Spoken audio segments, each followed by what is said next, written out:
नमस्कार साथियों, आज देश की बात में मैं डॉक्टर रागिनी नायर, कांग्रेस की राष्ट्रीय प्रवक्ता, एक ऐसे ज्वलंत मुद्दे के बारे में मोदी सरकार की संवेदनहीनता, मोदी सरकार की विफल नीतियों का पर्दाफाश करूंगी, जिसने आम भारतीय नागरिक के घर का बजट बिगाड़ दिया, जिसने एक आम भारतीय नागरिक के दुपहिया चार पहिया वाहन से न सिर्फ पेट्रोल और डीजल को गायब करने का काम किया है, त्योहार के समय पर एक आम आदमी की थाली से न सिर्फ खाना गायब करने का काम किया है, आम आदमी की जेब से न सिर्फ पैसा गायब करने का काम किया है, बल्कि मैं कहूंगी कि एक आम भारतीय के चेहरे से हंसी गायब करने का काम किया है, उसके जीवन से चैन और सुकून को गायब करने का काम किया है। पहले ही आर्थिक मंदी की मार से देश के लोग त्रस्त हैं, बेरोजगारी की मार से देश के लोग त्रस्त हैं,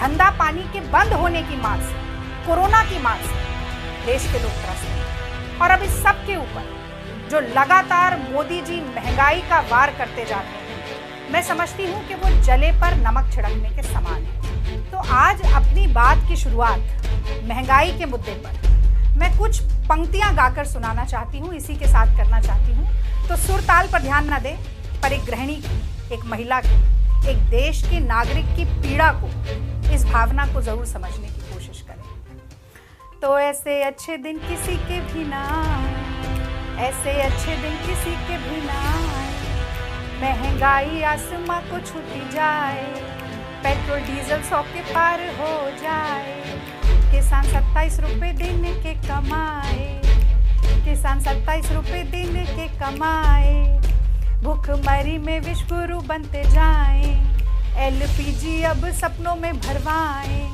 खाने के तेल की शीशी को सजाएं, कि जीना तो दुश्वार हो गया, महंगाई का भूचाल हो गया, कि नौकरी का अकाल हो गया। झूठ बोलिए, झूठ बोलिए, झूठ बोलिए। तो साथियों, मोदी जी ने दिल्ली की सत्ता पर काबिज होने के लिए 2014 में तमाम सब्जबाग दिखाए देश की जनता को, तमाम झूठे वादे किए, तमाम खोखले दावे किए और नारे इतने बड़े बड़े, ऊंची दुकान फीके पकवान, बहुत हुई महंगाई की मार अब की बार मोदी सरकार, ये गूंजता है नारा लोगों के कान में। और कहते हैं लोग त्राहिमाम करते हुए कि कमल का फूल साबित हुई सबसे बड़ी भूल।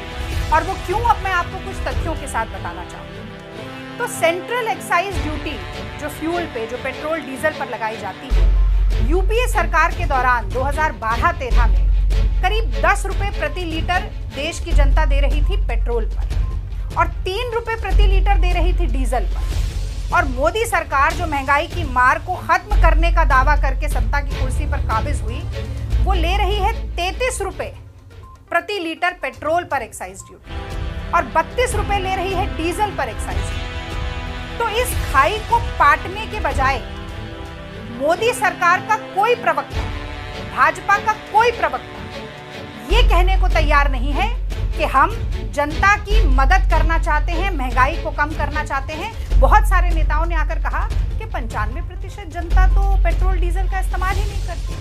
देश की वित्त मंत्री ने कहा कि अगर दाम बढ़ रहे हैं, प्याज महंगी हो रही है, तो प्याज खाना छोड़ दीजिए। तो ये एक संवेदनहीन सरकार है। और मैं जरूर दावे के साथ ये बात कहना चाहती हूँ कि फ्यूल एक्साइज ड्यूटी से जो पैसा जनता की जेब से अपनी जेब में डालने का काम मोदी जी ने किया है, करीब 23 लाख करोड़, उससे जनता को क्या फायदा? मोदी जी ने तो 10 लाख रुपए का सूट पहन लिया, मोदी जी ने तो 20,000 करोड़ का सेंट्रल विस्टा रूपी महल बनवा लिया, लगभग बनवा लिया, मोदी जी ने तो 8,500 करोड़ का अपना प्राइवेट जेट खरीद लिया, मोदी जी ने अपने मित्रों के लाखों करोड़ रुपए के लोन को बट्टे खाते में डलवा दिया। लेकिन आज इस देश की जनता ये पूछना चाहती है कि उसे सीधी सीधी क्या राहत मिली। किसान भाई हमारे जो 11 महीने से प्रदर्शन कर रहे हैं, मोदी सरकार के खिलाफ आंदोलित है, उनका 1 रुपए का लोन मोदी सरकार ने माफ किया। एक और बड़ा चौंकाने वाला आंकड़ा है, आपने सुना भी होगा कई बार, मैं दोहराना चाहती हूं क्योंकि बहुत जरूरी है।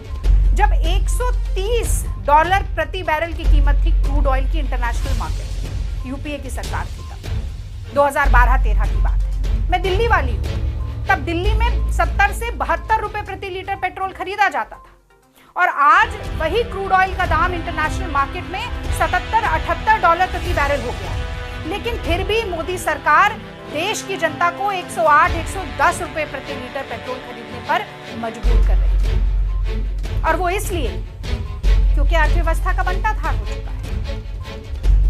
कांग्रेस पार्टी, राहुल गांधी जी ने, मनमोहन सिंह जी ने चेताया था मोदी जी को बार बार कि नोटबंदी मत करिए, कि जीएसटी को गलत तरह से लागू मत करिए, जीडीपी गिर जाएगी, अर्थव्यवस्था बर्बाद हो जाएगी। लेकिन मोदी जी ने एक नहीं सुना और उसी का कारण है कि आरबीआई के गवर्नर ने इस्तीफा दिया।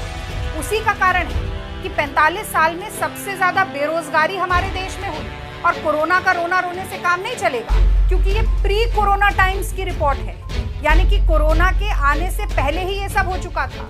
और बेरोजगारी के आंकड़े तो ऐसे चरम पर थे कि एनएससी के मेंबर्स को इस्तीफा देना पड़ा, क्योंकि सरकार लगातार आंकड़ों को छुपाने का काम कर रही थी। और यही काम आपको याद होगा कोरोना के समय पर भी किया इस सरकार ने। पूरी दुनिया में निंदा हुई, रामनामी तक खींचनी पड़ी, लाशों के इतने ढेर लगे, मरघट पे 24 घंटे लाश जली थी, लेकिन वो किसी और चर्चा का विषय। मैं एक महिला हूँ, एक गृहिणी हूँ और मैं कहना चाहती हूँ अपनी बहन से कि ये जो जन धन लूटन योजना चलाई है मोदी सरकार ने, महंगाई की योजना चलाई है मोदी सरकार ने, इसके कारण क्या होने वाला है मैं आपको इसकी चेतावनी देना चाहती हूँ। एक समय था कि हम बटुए में पैसा लेकर जाते थे कांग्रेस सरकार के दौरान और थैला भर सामान लेकर आते थे, और अब बहुत जल्द ऐसा समय आने वाला है कि हम थैला भर पैसा लेके जाएंगे और बटुआ भर सामान ही मिलेगा। वो गाना तो सुना ही होगा, सखी सैया तो खूब ही कमात है, महंगाई डायन खाए जाते। तो हमारी कांग्रेस की सरकारों के दौरान यदि महंगाई होती थी तो उसके अनुपात में कमाई होती थी और महंगाई से कहीं ज्यादा कमाई होती थी। आज नौकरी तो है नहीं, काम धंधा तो है नहीं, व्यापार ठप हो गया है, तो महंगाई ही महंगाई है, कमाई नहीं है और जनता के लिए दुहाई ही दुहाई है। और एक सवाल तो मैं भाजपा की आदिशक्ति से भी पूछना चाहती हूँ, वो तमाम महिला नेत्री जो कि गले में प्याज टांगती थी, एलपीजी के गैस सिलेंडर पर बैठी, आज उनकी अंतरात्मा कहाँ चली गई? किस तरह से वो मुंह पे दही जमाए बैठी? बड़ा आश्चर्य। कुछ बात मैं अपने किसान भाइयों के लिए भी कहना चाहती हूँ। देखिए, हुआ ऐसा है कि आजाद भारत के इतिहास में पहली बार किसानों के जो कृषि उपकरण हैं उस पर टैक्स लगा है, जीएसटी लगा है, ट्रैक्टर पर जीएसटी लगा है, बीज पर जीएसटी लगा है, खाद पर जीएसटी लगा है, कीटनाशक पर जीएसटी लगा है। यानी कि प्रति हेक्टेयर 23,000 रुपए का खर्चा किसान का बढ़ गया है।